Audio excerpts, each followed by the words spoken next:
The paths might not look too pretty, but makes carrying the water buckets down from that hydrant a little easier.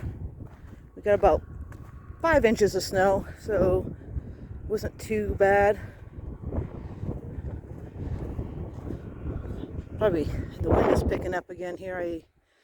Just now we gotta go get a few bales of hay. I gotta put the girls away down here. They were out running around. Pretty sure they went back in their barn. It's the state of the paths.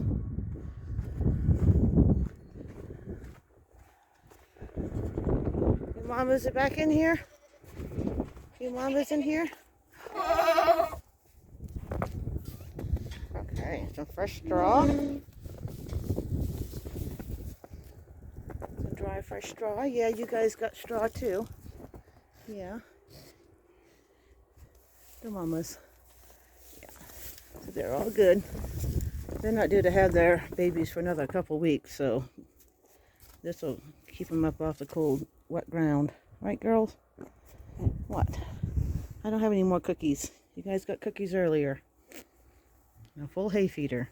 Oh. She's a love bug.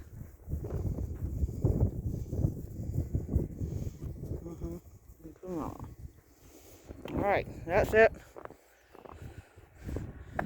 These girls are doing good. Oh, I gotta clean the water bucket. What you doing there, Fajita? I don't have any more cookies either. You guys all got cookies. No, there's no cookies. We want things as treats. The cookie monsters. Stepping on my foot. Alright, that's it. Gotta go. You guys locked up. Okay, mamas. Supposed to have another sister moving through here again.